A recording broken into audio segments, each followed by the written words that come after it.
نحمدہ ونصلی ونسلم علی رسولہ الکریم اما بعد۔ برادران اہل سنت، یہ جو اسکین پیج آپ کو نظر آ رہا ہے، یہ وہابیوں اور دیوبندیوں کے امام و پیشوا مقتول اسماعیل دہلوی کی کتاب تقویت الایمان کا صفحہ نمبر 33 ہے۔ جو ہمارے اس واٹس اپ چینل سنی جمعیت الاحناف میں نئے نئے لوگ جڑے ہیں، ان سے گزارش ہے کہ چینل کی مہینے ڈیڑھ مہینے پہلے کی آپ پوسٹ چیک کریں۔ میں نے اس کتاب کا، اس کے مصنف کا مکمل تعارف پیش کیا ہے اور اس کی بدبودار عبارتوں کی تردید حدیث و قرآن سے کی ہے۔ چند آڈیوز اس سلسلے میں ہے، آپ اسے ضرور سماعت کریں۔ حضرات، اس کتاب کا نام ہے تقویت الایمان، یعنی ایمان کو تقویت دینے والی، طاقت دینے والی۔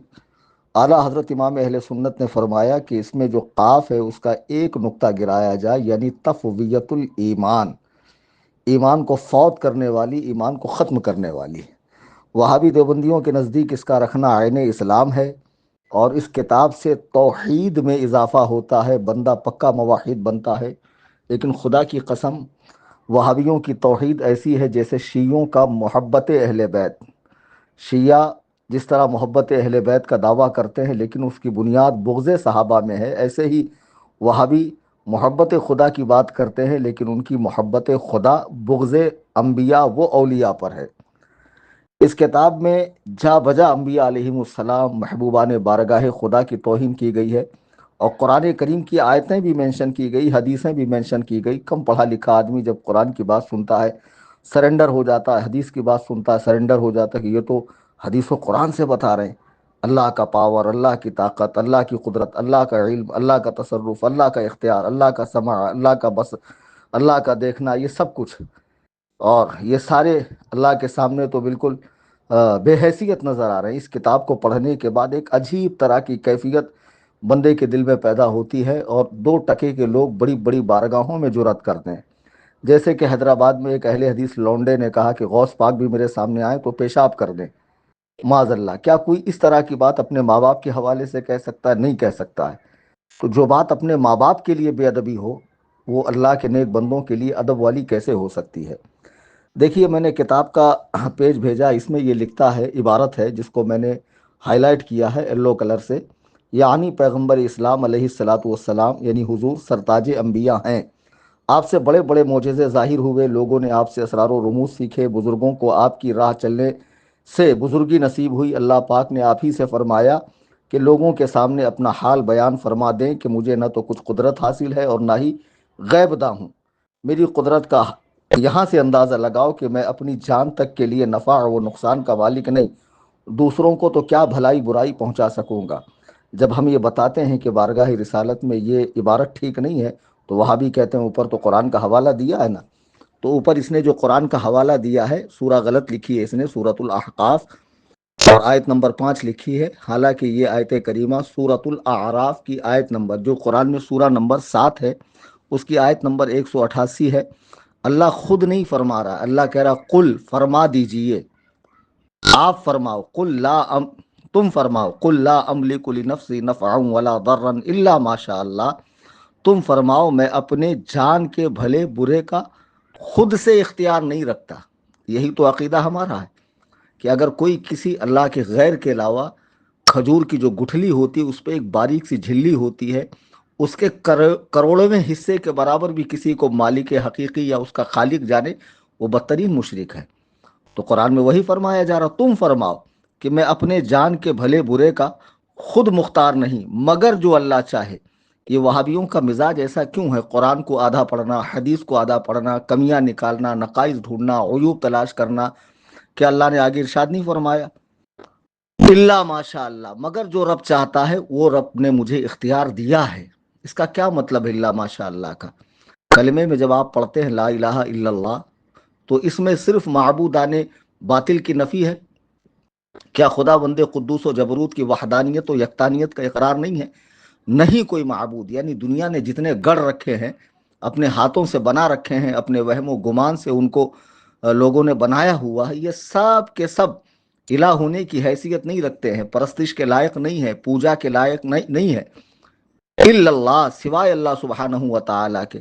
تو یہاں بھی تو وہی فرمایا قل لا املک لنفسی نفعا ولا ضرا الا ما شاء اللہ، تم فرماؤ کہ میں اپنے جان کے بھلے برے کا خود مختار نہیں مگر جو اللہ چاہے۔ اللہ نے جتنا اختیار مجھے دیا ہے، جو علم عطا فرمایا ہے، جو قدرت مجھے دی ہے، جو تصرف مجھے دیا ہے، جو اختیار مجھے دیا ہے، یہ اللہ کے چاہے سے، اللہ کی عطا سے، اللہ کی مرضی سے، اللہ کی عطا سے یہ سب کچھ ہے۔ ہم یہی عقیدہ تو رکھتے ہیں۔ تو اس آیت کریمہ کو لکھ کر یہ جو گندا عقیدہ مسلمانوں کو دینا چاہ رہا ہے کہ انبیاء بالکل بے بس ہیں، لاچار ہیں، مجبور محض ہیں، ان کو کسی طرح کا کوئی اختیار نہیں، کسی طرح کا کوئی غیب نہیں، کچھ بھی نہیں ہے، جبکہ قرآن کہہ رہا الا ماشاء اللہ، کہ مگر جو اللہ چاہے، یعنی اللہ نے جتنا چاہا اتنا عطا فرمایا۔ یہ آیت کریمہ ٹھیک ہے، لیکن جو نتیجہ نکالا وہ کتنا غلط ہے اس نے۔ اور آگے جو اس نے لکھا ہے کہ میری قدرت کا یہاں سے اندازہ لگاؤ کہ میں اپنی جان تک کے لیے نفع اور وہ نقصان کا مالک نہیں تو دوسروں کو کیا بھلائی برائی پہنچا سکوں گا۔ میں سارے وہابی دیوبندیوں کو چیلنج کرتا ہوں کہ قرآن میں اس طرح کی آیت دکھائیں کہ حضور کے حوالے سے اللہ نے اس طرح فرمایا ہو حضور کی زبان سے، کہ حضور فرما رہے ہوں کہ میری قدرت کا اندازہ یہاں سے لگاؤ کہ میں اپنی جان تک کے نفع و نقصان کا مالک نہیں تو دوسروں کو کیا بھلائی برائی پہنچا سکوں گا، یا اس مضمون کی حدیث پاک دکھاؤ۔ آیت لکھی ٹھیک، آیت لکھی ٹھیک، لیکن جو اس کا نتیجہ نکالا ہے وہ کتنا بھیانک ہے۔ نہ وہ قرآن کا مفہوم ہے، نہ وہ حدیث پاک کا ترجمہ ہے۔ حضرت علی نے جب خارجیوں نے ان سے جنگ کی اور نیزے پہ قرآن اٹھایا تو ایک بات ارشاد فرمائی تھی کلمۃ حق عرض بها الباطل، یہ کلمہ ٹھیک ہے جو یہ کہہ رہے ہیں کہ ان الحکم الا للہ، اللہ کے سوا کسی کو حاکم نہیں مانا جائے گا، یہ بات ٹھیک ہے، لیکن اس سے یہ جو نتیجہ نکال رہے ہیں کلمۃ حق، کلمہ حق ہے، عرض بها الباطل، لیکن اس کا یہ جو معنی سمجھ رہے ہیں، جو معنی بتا رہے ہیں وہ باطل ہے، وہ غلط ہے۔ تو اسی طرح حدیث و قرآن پڑھ کر بھی لوگ گمراہ ہوتے ہیں، جو وہابی دیوبندیوں کا حال ہے۔ اہل سنت و جماعت، حنفی مذہب، بریلوی مسلک، شواف بریلوی، مالکیہ بریلوی، حنابلہ بریلوی، یہ فقہ کے 4 امام اور ان کی پیروی کرنے والے جو اس دور میں بریلوی کہلاتے ہیں، خدا بند قدوس و جبروت کی قسم، بارگاہ رسالت کے آداب اور ان کے حقوق یہی لوگ جانتے ہیں، اور اولیاء کرام کے آداب، صحابہ کی بارگاہ کے آداب، اہل بیت پاک کی بارگاہ کے آداب، خدا بند قدوس و جبروت کے محبوب بندوں کے بارگاہ کے آداب انہی لوگوں کو پتہ ہے۔ ورنہ دیکھیے یہ کیسی زبان ہے، قرآن تو ایسا نہیں کہہ رہا ہے کہ نبی کو ہر لحاظ سے کوئی اختیار نہیں، کسی معنی مفہوم میں کوئی اختیار نہیں اپنی جان کا، اللہ ماشاء اللہ کا کیا مطلب ہے؟ جو اللہ چاہے۔ تو تم نے نیچے تو ایسا نہیں لکھا، نیچے تو تم لکھ رہے ہو نبی کی طرف منسوب کر کے کہ میری قدرت کا یہاں سے اندازہ لگاؤ کہ میں اپنی جان تک کے لیے نفع و نقصان کا مالک نہیں تو دوسروں کو کیا بھلائی برائی پہنچا سکوں گا۔ اس مضمون کی کوئی آیت کریمہ قرآن میں اللہ تعالیٰ نے حضور کے ذریعے نہیں فرمایا، نہ اس مضمون کی کوئی حدیث پاک ہے۔ سنی مسلمانوں، وہابیوں کو پہچانو، دیوبندیوں کو پہچانو، ان کے ظاہری نماز، روزے، تقوی، طہارت اور چلوں کو دیکھ کر اور تسبیح کو دیکھ کر بہکاوے میں مت آؤ۔ شیطان سے بڑے یہ پارسا نہیں ہے ابلیس سے، جس نے 6 کروڑ سال اللہ کی عبادت کی ہے۔ یہ چیزیں معیار حق نہیں ہے، عقیدے کا درست ہونا یہ معیار حق ہے، اور عقیدہ اس دور میں صرف اور صرف اہل سنت و جماعت بریلوی مسلک والوں کا درست ہے۔ ورنہ سامنے کتاب ہے، 150 سال پہلے یہ مولوی مر چکا ہے، آج تک اس حالت میں یہ کتاب، یہ نیو ایڈیشن ہے، یہ لوگ چھاپے جا رہے ہیں اور ان کا یہ عقیدہ ہے۔ اللہ تعالیٰ ان کے شر سے، ان کے فتنے سے امت مسلمہ کی حفاظت فرمائے۔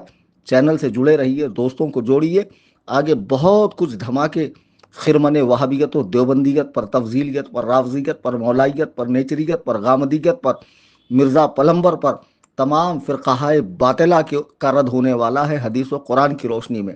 آسان صورت یہ ہے کہ سنی دوستوں کو کہیے کہ اس چینل سے جڑیے، ان کا موبائل ان کی اجازت سے لیں، واٹس اپ کھولیں، اپڈیٹس میں جائیں، کیمرے کے بازو میں سرچ کا بٹن ہے، سنی ٹائپ کریں، نیچے لکھا آئے گا سنی جمیعت الاحناف، کلک کریں، ٹرمز اینڈ کنڈیشن پہ اوکے کریں، فالو دبائیں، بیل آئیکن کو دبائیں، ان کو کہیں کہ چینل کی اپڈیٹ دیکھتے رہا کریں، اور اپنے سوشل میڈیا اکاؤنٹس پر چینل کی جو بھی اپڈیٹس ہیں اس کو شیئر کرتے رہا کریں، اور تمام گھر والوں کو، دوست احباب، ملنے جلنے والوں کو چینل سے جوڑیے۔